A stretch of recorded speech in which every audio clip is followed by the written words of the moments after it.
Charlie Kirk's the founder and CEO of Turning Point USA and the author of the new book, The College Scam. So, Charlie, do you accept the View's apology? I mean, regardless of whether or not I accept it, the question is, do our students accept it? That's really what's at heart here. They went after our 5,000 students at our event there of high school and college kids. And look, I get attacked all the time. People say false things. I'm a public figure. But when you go after 16 and 17-year-olds that travel from across the country that then have to live for the rest of their life with a shadow over them because someone at ABC says that they might be linked to neo. Imagine a public figure, a seasoned pundit with decades of experience navigating the treacherous waters of live television, visibly shaking, trembling even, right there on national television. Not because of a direct face-to-face confrontation, not due to a fierce in-studio debate, but because of an unseen attack, a digital ambush launched from thousands of miles away. This wasn't a mere debate gone sour. This was a chilling masterclass in modern digital warfare. A brutal, remote humiliation that left a celebrated personality not just defeated, but utterly shattered, visibly desperate for a comeback, for a moment of composure that refused to materialize. This wasn't simply a bad day at the office for Sunny Hostin. It was a televised implosion so profound, so utterly devastating, that it served as a stark, chilling, and undeniable warning about the ruthless new rules of engagement in today's hyper-connected public discourse. This is the harrowing, real-life story of how Charlie Kirk leveraged the raw power of online tactics to create a spectacle of collapse, exposing the raw vulnerability of even the most established figures in the age of the algorithm. Her disgusting, gross elitism and her complete out-of-touch nature with respect to the rest of the world. Sunny Hostin goes on The View and decides now would be a great time to dump all over the so-called uneducated. What we did not have is white women who voted about 52%, right, for Donald Trump. Uneducated white women, is my understanding. You have Latino men, actually, voting more for him. And you have, and black men was not the story. We're not the story here because they voted almost 80% for the vice president. Right. Just because you didn't go to college doesn't mean you're stupid, and it doesn't mean that you don't have wisdom. You can go to college and get a bunch of irrelevant facts about how men can allegedly give birth or whatever they teach. Or there are meltdowns, and then there are televised. The spark that ignited this very public firestorm began, as so many controversies do, with Sunny Hostin's own words. On a prominent national talk show, a platform she'd commanded for years, she made a grave, almost unfathomable error. With a casual confidence that belied the immense gravity of her statement, she recklessly equated thousands of high school and college students, young people eager to engage in political discourse, attending a conservative summit with a small, hateful group of individuals who had gathered outside the event. Her direct suggestion that these young attendees were somehow linked to, or even complicit with, neo-Nazis was more than just a political disagreement. It was an accusation so incendiary, so deeply damaging, that it immediately drew a furious backlash and an unequivocal threat of legal action from Turning Point USA. For thousands of young people, innocent of any wrongdoing, it cast a dark, lingering shadow over their burgeoning reputations, threatening their future with a label they vehemently rejected, a label that could follow them for a lifetime. Look, what did it take for us to get to the point of an apology? We had to threaten a lawsuit, Jesse. And by the way, we're still entertaining it. We're talking to some of the best lawyers out there that are experts in this. And as you know, these things can be very complicated. There's a lot of facts and circumstances around it. But we're not going to let this go, because you should not be able to smear 5,000 high school and college kids and then just be able to walk away with it. And the reason they felt they needed to do that, Jesse, is because if they told their audience the truth, that when gas is the most expensive it's been, flights are super expensive, that 5,000 kids decided to spend a weekend in summer traveling across the country to go hear from conservative speakers, maybe the audience of The View would think twice about all of their ideas. That's why they felt so compelled to try to smear our wonderful summit this last week. But instead of engaging in a traditional, moderated debate, the kind Hostin was accustomed to winning, Charlie Kirk, the astute founder of Turning Point USA, deployed a different kind of weapon. One forged not in a television studio, but in the white-hot crucible of the digital realm. He didn't bother to show up in the studio for a live panel discussion. Why should he? That was old media, predictable, contained. Instead, he He dropped a prepackaged, highly produced political grenade onto his own platform, amplifying it across the internet. This wasn't a spontaneous rant or an off-the-cuff reaction. It was a calculated, cold-blooded strike, a smug-gassin' video meticulously designed not to debate, but to dismantle Hostin's entire ideology, her carefully constructed persona, and her perceived moral authority. We're talking about a professionally edited, overproduced piece of content featuring dramatic infographics, slow zooms on Kirk's intensely serious, almost sanctimonious face, and righteous background music swelling at just the right crescendoing moments. It wasn't a critique, it was a tactical media strike, a precision bomb aimed not at her flawed arguments, but at her very credibility and image. It was less a polite intellectual demolition and more a digital rearrangement of her entire circulatory system, handed back to her with a side of smug fries and a knowing smirk. White privilege is a racist myth that is rooted in bigotry, trying to classify people based on their skin color. If you are a racist, you have something to apologize for. If you're a white person who is not a racist, you have nothing to apologize for. And anyone who makes you apologize just based on the color of their skin, they're the racist and you're not. It's that simple. Here's the modern media genius. The chilling truth, the one that truly sets this incident apart, is that Kirk didn't even need to be in the same time zone, let alone the same room, to inflict such profound damage. His impact was purely digital, an invisible wrecking ball dipped in Red Bull and algorithm juice, ricocheting across the airwaves with devastating force. This remote demolition proved a terrifying, undeniable point about the new media landscape. Physical presence is utterly irrelevant. Impact is no longer measured by who can shout loudest or stand firmest in a live studio. It's now measured by who can craft the most potent, most viral digital missile launched from afar. It was a chilling display of how effectively public figures can be targeted, undermined, and ultimately dismantled without a single face-to-face confrontation, like a phantom limb causing agonizing, undeniable pain. The battle was fought and won in the cloud, leaving tangible wreckage in the studio. The moment Kirk's meticulously crafted video hit the internet, it didn't just go viral, it exploded into an uncontrollable wildfire. Within mere hours, it was trending on every conceivable platform: Twitter, Reddit, TikTok. Timelines were clogged with definitive, attention-grabbing titles like Charlie Kirk Ends Daytime Delusion and Sunny Hostin Hit with Reality Brick. Subreddits lit up like Christmas trees on steroids, comment sections went wild with a frenzied chorus of agreement, outrage, and schadenfreude, and reaction channels, those digital vultures of spectacle, circled it like they'd found an all-you-can-eat outrage buffet. This wasn't just a video, it was a social media phenomenon meticulously engineered to go viral and weaponize public opinion against a single, unsuspecting target.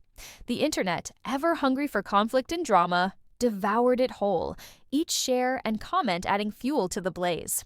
This Turning Point conference, the were in the front of out there in front of the conference with anti-Semitic slurs, and I think it's important that every single person that attended that Turning Point, every Republican speak up against the swastikas, against the flags that were waved. You let them in. President, open your You let them in and you knew what they were. Right. So you are complicit. And then the cameras, those cruel, unblinking truth-tellers that capture every flicker of emotion, every tell. The View, usually a bastion of rehearsed liberal comfort and carefully choreographed disagreements, suddenly looked less like a polished set and more like a cruise ship caught in the eye of a Category 5 hurricane. Everything wobbled, the usual confident energy dipped, and Sunny Hostin, the poised pundit with a law degree and a backbone of steel, started visibly short-circuiting. She wasn't screaming. She wasn't flipping chairs. This wasn't the performative theatrical drama of reality television. This was far more brutal, far more revealing. It was the slow, agonizing collapse of composure. The subtle, almost imperceptible fidgeting, the strained smiles that didn't quite reach her eyes, the palpable inability to maintain that carefully calibrated gravitas, that commanding presence she always projected. Her internal monologue, a desperate silent cry of, "Am I being ratioed on live TV right now? Is my career over? How do I get out of this?" was practically audible through the screen, a silent scream of panic reverberating in the heart of a live broadcast. And the final point I'll say is this, is Sonny, you guys thought that abortion was going to be this like quasi-zealot religious issue. I'm pro-life. If people in the audience aren't, that's fine. What I'm saying though, what gives me promise, and I think we can all agree on this, is that there are other issues that should animate and drive our politics other than this very divisive one. And I was really encouraged by that, Megyn. Very encouraged, because the media was forcing this as an up or down vote on a referendum on a highly complicated, very emotional, very personal issue. And it turned out the American people were like, yeah, actually, these other 6 things matter more. And good for them. Kirk's undeniable genius lies in his profound understanding that in the post-fact, post-truth world of content-driven politics, it's not about logic or reasoned debate. It's exclusively about optics. It's about who looks like they're in control, who can trigger the loudest, most visceral emotional reaction, and who has the catchier soundtrack to their message. He wasn't aiming for a factual win or to sway intellectual minds with data. He was aiming for raw dominance, for public humiliation, for the kind of viral moment that obliterates everything in its path. From the comfort of wherever he filmed his manifestos, safely ensconced in his digital kingdom, Charlie Kirk was glowing like a smug lighthouse on a foggy night, his legions of followers hailing it as the definitive moment when traditional media, with all its perceived authority and prestige, finally cracked under the relentless weight of New Age commentary. And to be brutally honest, they weren't entirely wrong. It was a surgical strike designed to break the illusion of unflappable confidence that figures like Hostin had carefully cultivated for years, an illusion that now lay shattered in the digital arena. On its last breath. Welcome back. You know, in Monday's conversation about Turning Point USA, I put the young people at the conference in the same category as the protesters outside.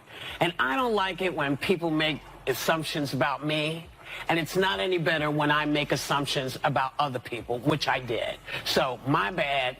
I'm sorry. Okay. So, this Online, the Wolves were already... Yeah, they have nothing else to talk about. Maybe you should get the lawyer that worked on that Covington Catholic school case. What was that, a $200 million settlement? I think, Charlie, you could use the money, and your students definitely could, too. Tell us. The digital siege bore its inevitable bitter fruit, a taste of humble pie for a prominent figure. Just a short time later, Sunny Hostin delivered a public apology on The View, a moment of profound humility that few had ever expected to witness from her. She admitted she made assumptions, stating simply unequivocally, "My bad. I'm sorry." This wasn't just a polite correction or a minor backtrack in a segment.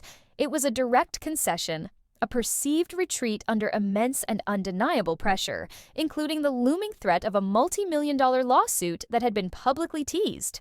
For Hostin, a formidable figure known for her steadfast opinions, it marked a stark and humbling moment, broadcast for all to see, a clear sign that the digital assault had achieved its desired devastating effect, a public capitulation forced by forces she could barely comprehend, let alone control.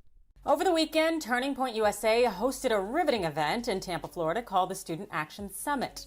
Outside of the event were individuals waving flags and engaged in other activities. Well, on Monday's show, members of The View made a few comments about it.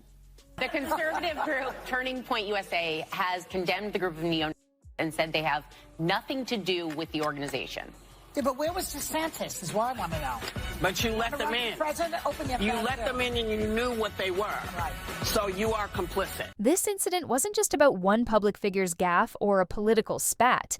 It exposed a fundamental, terrifying shift in the very fabric of the media landscape. For years, liberal media operated under the comforting, almost naive assumption that truth will prevail.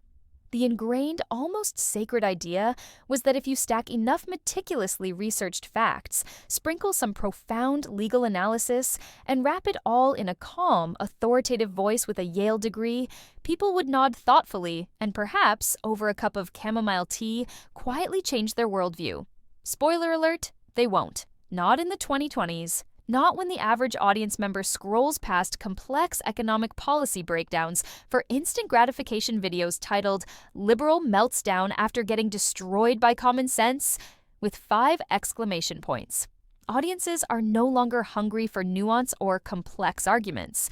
They're craving the political version of WWE, body slams, trash talk, and folding chairs flying across the ideological ring. Debating used to be about who had the most coherent argument, who could dismantle an opponent's logic. Now it's about who can create the most viral moment, who can generate the most outrage, who can become the next meme. Look at your achievements. How do you like the so-called uneducated now, Sonny? Yeah, and again, by the way, rarely do you get the answer to a question in the question. And her whole question is exactly why there was a rebellion against them. Yes. Listen, just because you didn't go to college doesn't mean you're stupid, and it doesn't mean that you don't have wisdom. I always differentiate between knowledge and wisdom.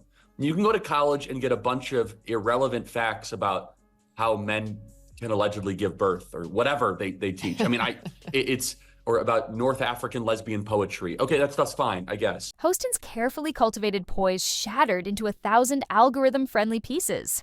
The clip of her discomfort, her subtle unraveling, was immediately spliced into endless looped montages, remixed into ironic dance memes by Gen Z TikTokers, and dissected by conservative blogs declaring a decisive cultural victory. This wasn't journalism. This wasn't commentary. This was spectacular, unblinking cannibalism, played out for clicks.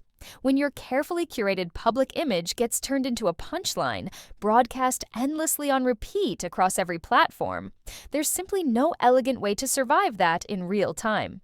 The internet, with its insatiable hunger for spectacle and its zero-sum game mentality, devoured it whole, each share and comment adding fuel to the blaze, endlessly stitching and monetizing her moment of vulnerability, turning her into an unwilling poster child for digital defeat, an unwitting participant in a meme she didn't even understand.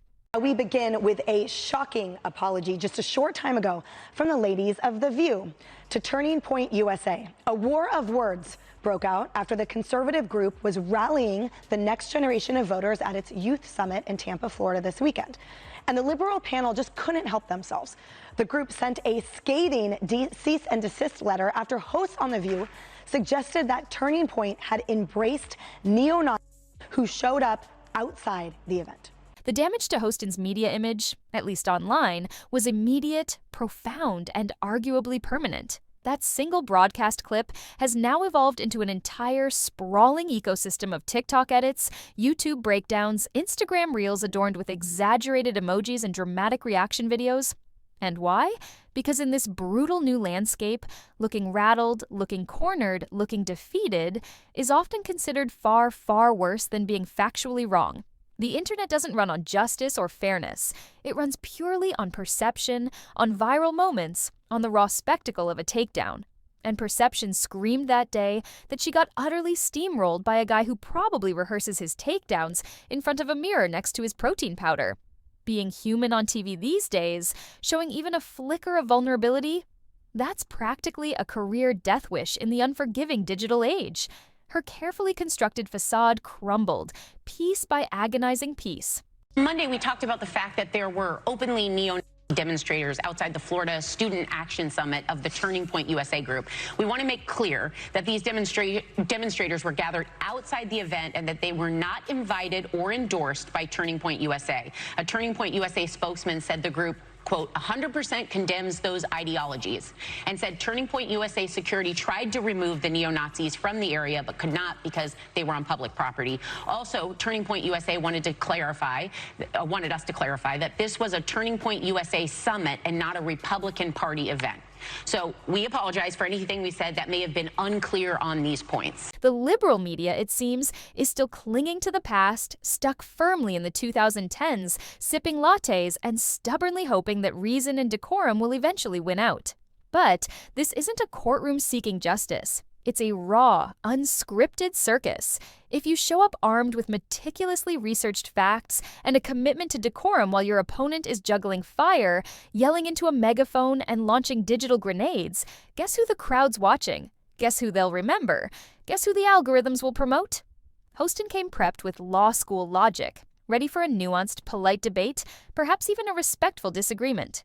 The other side, Charlie Kirk's side, brought a flamethrower and a GIF library. It was a meme war, and she brought a footnote to a flamethrower fight, a meticulously researched footnote no less. She brought a constitution to a content war, and the outcome was devastatingly predictable. Sunny Hostin's breakdown wasn't loud. It wasn't angry. It wasn't even performative. A calculated display for the cameras. It was worse. It was starkly, uncomfortably real.